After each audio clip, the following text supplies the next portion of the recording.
بسم اللہ الرحمن الرحیم۔ حضرت ابراہیم علیہ السلام عراق کے شہر ار میں تقریباً 2000 سال قبل مسیح پیدا ہوئے۔ حضرت ابراہیم علیہ السلام کے والد کا نام طارق تھا۔ بعض مورخین آزر بھی بیان کرتے ہیں۔ ان کا خاندان بت پرست تھا اور لکڑی کے بت بنا کر فروخت کرتا تھا۔ حضرت ابراہیم علیہ السلام کے زمانے کے لوگ سورج، چاند اور ستاروں کی بھی پرستش کرتے تھے۔ حضرت ابراہیم علیہ السلام شعور کی عمر کو پہنچے تو انہوں نے اپنے والد سے کہا، ابا جان، آپ کیوں ان چیزوں کی عبادت کرتے ہیں جو نہ سنتی ہیں، نہ دیکھتی ہیں اور نہ ہی آپ کے کسی کام آ سکتی ہیں؟ ابا جان، میرے پاس ایک ایسا علم ہے جو آپ کے پاس نہیں آیا۔ میری بات مانیں، میں آپ کو سیدھا راستہ بتاؤں گا۔ ابا جان، آپ شیطان کی عبادت نہ کریں، وہ تو رحمان کا نافرمان ہے۔ مجھے ڈر ہے اللہ تعالیٰ سے آپ کو سزا ملے گی اور آپ شیطان کے ساتھی بن جائیں گے۔ حضرت ابراہیم علیہ السلام کے والد نے جواب دیا، اے ابراہیم، کیا تو میرے معبودوں سے روگردانی کر رہا ہے؟ اگر باز نہ آیا تو میں تجھے سنگسار کر دوں گا۔ جاؤ، میری نظروں سے ہمیشہ کے لیے دور ہو جاؤ۔ حضرت ابراہیم علیہ السلام نے اپنے والد سے نرمی اور شفقت سے بات کی۔ حضرت ابراہیم علیہ السلام نے اپنے خاندان کے دوسرے افراد سے کہا کہ تم ان بتوں کی پوجا کرتے ہو جن کو تم اپنے ہاتھ سے بناتے ہو اور جو تمہیں نفع نقصان پہنچانے کی قدرت نہیں رکھتے۔ انہوں نے جواب دیا کہ ہم نے اپنے باپ دادا کو بتوں کی پوجا کرتے ہی دیکھا ہے۔ حضرت ابراہیم علیہ السلام نے سورج، چاند اور ستاروں کی پوجا کرنے سے اس لیے انکار کیا کیونکہ وہ نمودار ہو کر غروب ہو جاتے تھے۔ اس طرح انہوں نے عقل سے کام لیا۔ حضرت ابراہیم علیہ السلام تلاش حق میں سرگرداں رہے اور رب تعالیٰ نے انہیں نبوت سے سرفراز فرمایا اور دین حنیف عطا کیا۔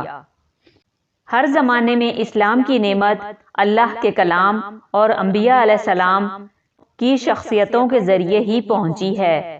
اللہ نے انبیاء علیہ السلام کو اپنے دین کی تبلیغ اور انسانوں کی زندگیاں سنوارنے کے لیے مبعوث کیا تاکہ بگڑے ہوئے معاشرے کو اخلاقی بنیادوں پر صالح بنائیں اور عدل و انصاف قائم کریں۔ قرآن پاک میں ارشاد ربانی ہے، ہم نے اپنے رسولوں کو روشن دلائل دے کر بھیجا، ان پر کتابیں نازل کیں اور ان کو میزان عطا کی تاکہ لوگ انصاف پر قائم ہو جائیں، اور لوہا اتارا جس میں بڑا زور ہے اور اس میں لوگوں کے لیے فوائد ہیں، اس لیے بھی اللہ جان لے کہ اس کی اور اس کے رسولوں کی مدد بے دیکھے کون کرتا ہے۔ اور ہم نے انہیں یعنی ابراہیم علیہ السلام کو پیشوا بنایا۔ وہ ہمارے فرمان کی طرف رہنمائی کرتے تھے اور ہم نے ان کی طرف وحی بھیجی کہ وہ خیر کے کام کریں، نماز قائم کریں اور زکوٰۃ دیں، اور وہ صرف ہماری عبادت کرنے والے تھے۔ انبیاء علیہ السلام کا ظہور خیر اور بھلائی کے لیے ہوتا رہا۔ ایک موقع پر اللہ تعالیٰ نے ارشاد فرمایا، بے شک ابراہیم بڑے نرم اور متحمل تھے۔ دنیا کا پہلا جابر حکمران نمرود تھا جو خدا ہونے کا دعوے دار تھا۔ لوگ بھیک کے لیے اس کے دربار میں حاضر ہوتے اور اس کی خدائی کا اقرار کرتے۔ ایک روز حضرت ابراہیم علیہ السلام نمرود کے دربار میں تشریف لائے۔ نمرود اور حضرت ابراہیم علیہ السلام کے درمیان تاریخی مکالمہ ہوا۔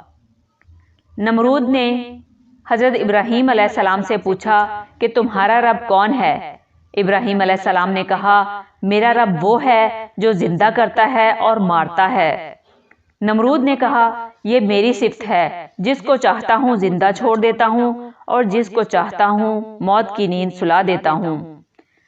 حضرت ابراہیم علیہ السلام نے فرمایا، میرا رب سورج کو مشرق سے طلوع کرتا ہے، تو اسے مغرب کی طرف سے طلوع کر کے دکھا۔ نمرود حضرت ابراہیم علیہ السلام کے اس مطالبے سے ششد رہ گیا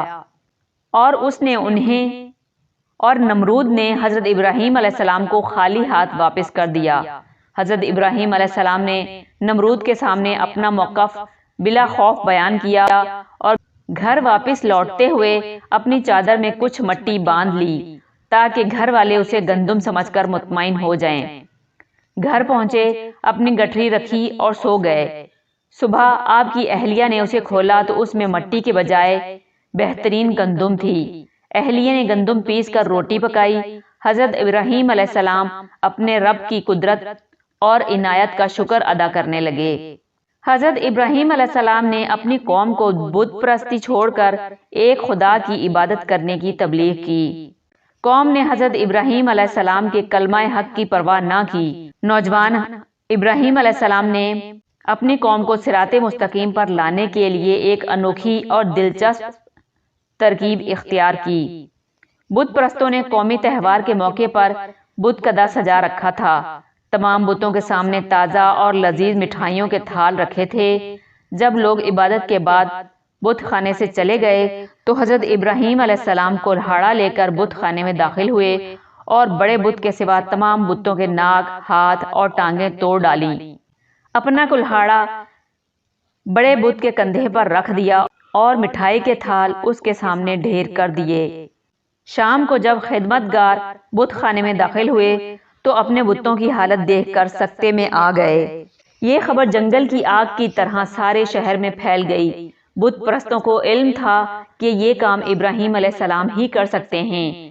انہیں عوامی عدالت میں طلب کیا گیا اور پوچھا گیا، اے ابراہیم، ہمارے بتوں کے ساتھ یہ حرکت تم نے کی ہے؟ حضرت ابراہیم علیہ السلام نے جواب دیا، اے عقل کے اندھو، مجھ سے کیا پوچھتے ہو؟ کیا تم دیکھتے نہیں کلہاڑا بڑے بت کے کندھے پر لٹکا ہے اور مٹھائی کے تھال بھی اسی کے سامنے پڑے ہیں؟ اپنے اس بڑے بت سے پوچھ لو کہ یہ حرکت کس نے کی ہے۔ اگر وہ حقیقت سے پردہ اٹھا سکتا ہے تو اٹھا دے گا۔ بت پرست حضرت ابراہیم علیہ السلام کا جواب سن کر دم بخود رہ گئے اور کہنے لگے، اے ابراہیم، آپ جانتے ہیں کہ یہ بت بول نہیں سکتے۔ حضرت ابراہیم علیہ السلام نے کہا، جو بول نہیں سکتے ان کی پرستش کیوں کرتے ہو؟ اس حیرت انگیز واقعے کے بعد نمرود کا اقتدار ڈولنے لگا۔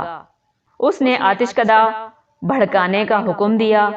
نمرود کے کارندوں نے حضرت ابراہیم علیہ السلام کی مشقیں کس کر منجنیق میں باندھ کر انہیں جلتی آگ میں پھینک دیا۔ اس وقت حضرت ابراہیم علیہ السلام کی زبان پر یہ الفاظ تھے، میرے لیے اللہ ہی کافی ہے اور وہ اچھا کارساز ہے۔ بت پرست یہ معجزہ دیکھ کر حیران رہ گئے کہ آگ ٹھنڈی ہو گئی اور حضرت ابراہیم علیہ السلام زندہ سلامت رہے۔ اس موقع پر انہوں نے عقل کی بجائے عشق کا مظاہرہ کیا۔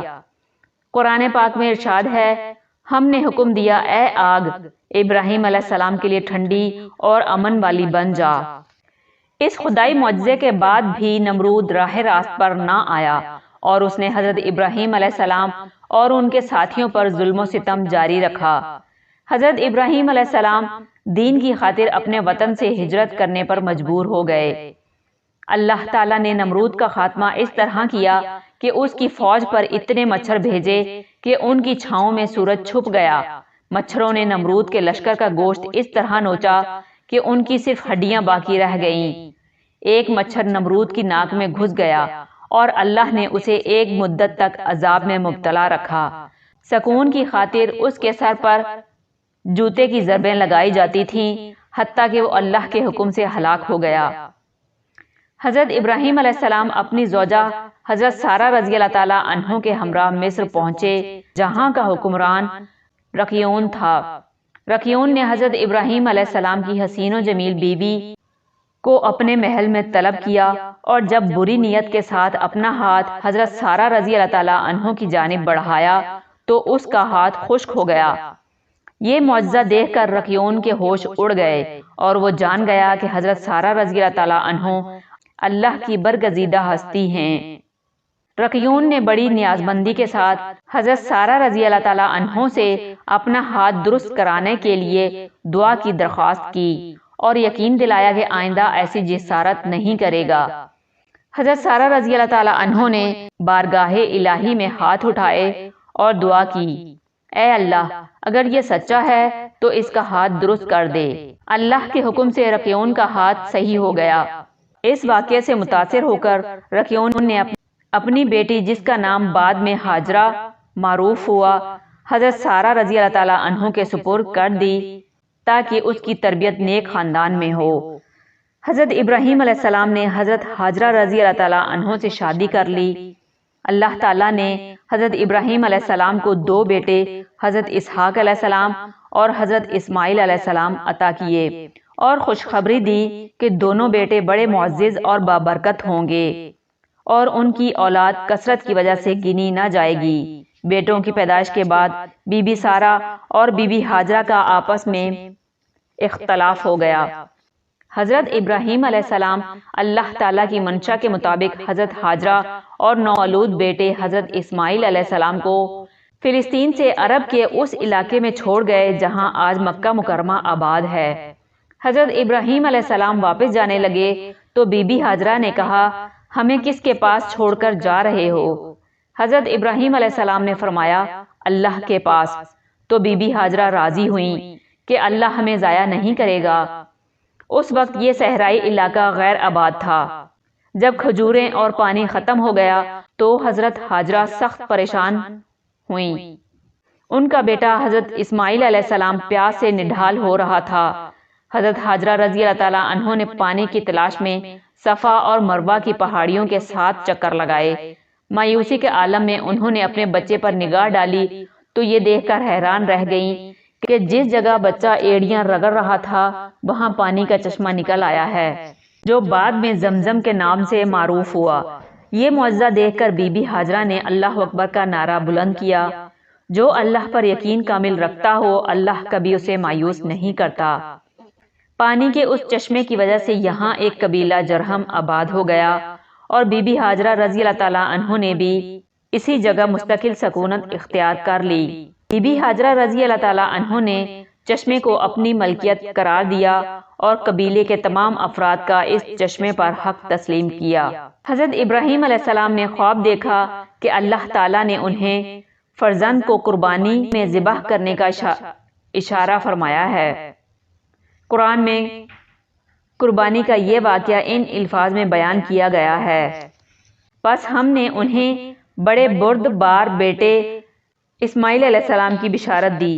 پھر جب وہ ان کے ساتھ دوڑ کر چل سکنے کی عمر کو پہنچ گیا تو ابراہیم علیہ السلام نے فرمایا، اے میرے بیٹے، میں خواب دیکھتا ہوں کہ میں تجھے ذبح کر رہا ہوں، سو غور کرو کہ تمہاری کیا رائے ہے؟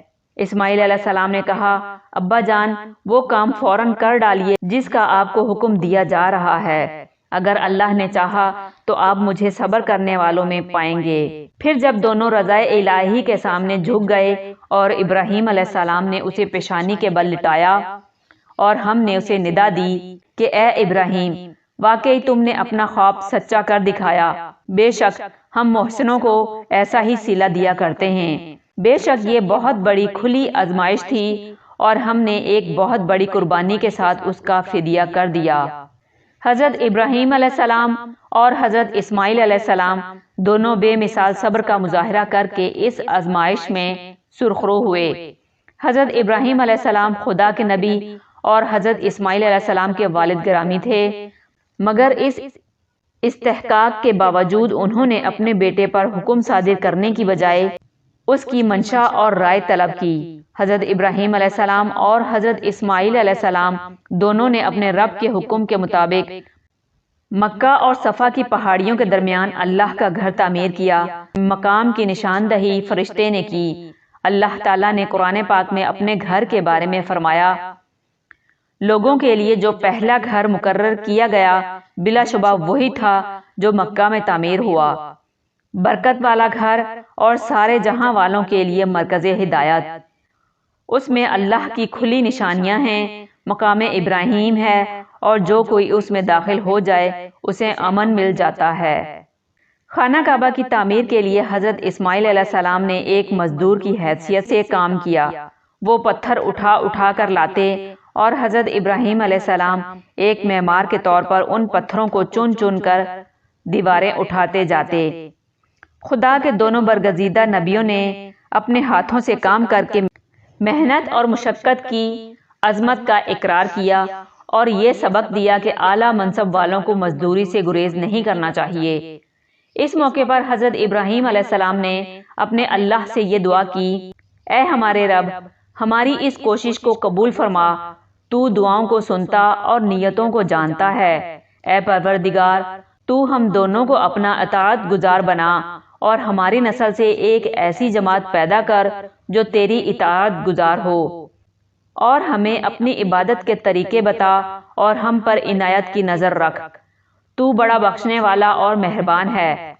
پروردگار، تو ان لوگوں میں ان ہی کی جماعت سے ایک ایسا رسول بھیج دے جو انہیں تیری آیات سنائے اور ان کو کتاب اور دانائی کی تعلیم دے اور ان کی زندگیاں سنوارے۔ یقیناً تو بڑی قوت والا اور بڑا حکیم ہے۔ حضرت محمد صلی اللہ علیہ وسلم نے ایک بار فرمایا، میں اپنے رب اپنے باپ ابراہیم علیہ السلام کی دعا ہوں۔ کعبہ کی تعمیر کے بعد حضرت ابراہیم علیہ السلام نے اللہ کے فرمان کے مطابق حج کا اعلان کیا۔ جب حضرت محمد صلی اللہ علیہ وسلم نے اعلان نبوت کیا، اس وقت حج کی رسم قائم تھی۔ حضرت اسماعیل علیہ السلام کو اللہ تعالیٰ نے نبوت سے سرفراز فرمایا۔ انہوں نے جزیرۃ العرب میں اسلام کی تبلیغ کا مشن پورا کیا۔ مکہ دین ابراہیمی یا دین حنیف کا دوسرا مرکز بنا۔ دین ابراہیمی کا مقدس مشن اللہ کی عبادت کے ساتھ ساتھ انسانوں کی فلاح بھی تھا۔ ابراہیم علیہ السلام کے دوسرے بیٹے حضرت اسحاق علیہ السلام نے فلسطین میں دینی مرکز قائم کیا۔ وہ بھی نبوت سے سرفراز ہوئے۔ کہتے ہیں کہ یہودا حضرت اسحاق علیہ السلام کے بیٹے حضرت یعقوب علیہ السلام کا بیٹا تھا، جس کی نسبت سے اس کی اولاد بنی اسرائیل یعنی یہودی کہلائی۔ اسی نسل سے حضرت موسیٰ علیہ السلام پیدا ہوئے، جن پر مقدس کتاب تورات نازل ہوئی۔ حضرت ابراہیم علیہ السلام 175 سال زندہ رہے، فلسطین میں وفات پائی اور یروشلم کے قریب شہر الخلیل حبرون میں دفن ہوئے۔